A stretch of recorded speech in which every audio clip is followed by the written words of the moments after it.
নমস্কার, সবাই কেমন আছেন? আমি অরিজিতা সুইডেন থেকে আজ একটি ছোট্ট মিনি ভ্লগ নিয়ে খুব সুন্দর করে সেজে নতুন একটা কুর্তি পরে চলেছি এখন প্রভু জগন্নাথের দর্শন করতে।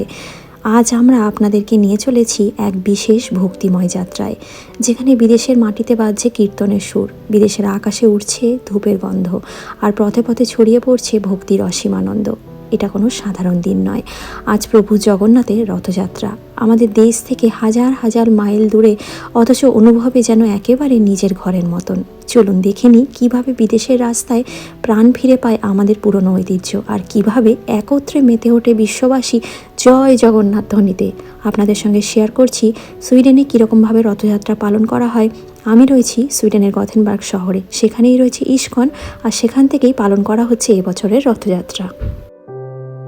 প্রতি বছরই ইস্কন সংগঠনটি থেকে একটি রথযাত্রার অনুষ্ঠান পালন করা হয়, তবে প্রত্যেক বছরের ন্যায় এই বছরের অনুষ্ঠানটি একদম অন্যরকম।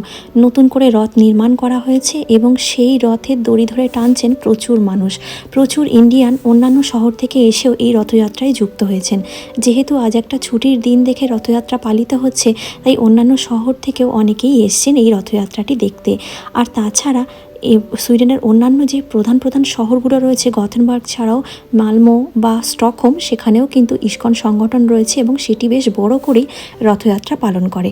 আমরাও এসে যোগদান করেছি এই রথযাত্রার সাথে। তবে আমার ছোট্ট একটা অনুভূতি আপনাদের সাথে শেয়ার করি।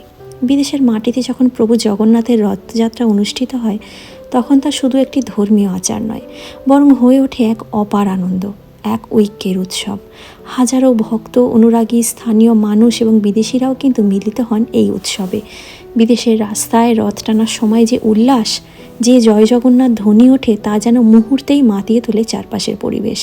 ধূপের গন্ধ, কীর্তনের সুর আর রঙিন সাজে সজ্জিত রথ যেন ভারতীয় সংস্কৃতির এক জীবন্ত প্রতিচ্ছবি হয়ে ওঠে। এই রথযাত্রা শুধু প্রভুর প্রতি ভক্তির প্রকাশ নয়, বরং বিশ্বজুড়ে ছড়িয়ে থাকা ভারতীয়দের এক বন্ধনের প্রতীক, যেখানে দেশ, ভাষা, সংস্কৃতির ভেদাভেদ ভুলে সবাই অনুভব করে এক অপরূপ ঐশ্বরিক আনন্দ।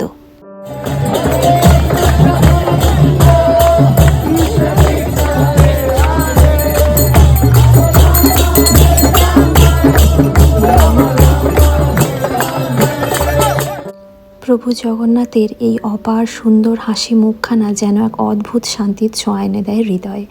তার মঙ্গলময় চাহনি, প্রশান্ত দৃষ্টি, মৃদু হাসি দেখলে চোখে অজান্তেই জল আসে, ভক্তি, ভালোবাসার আর পরম অনুভবে।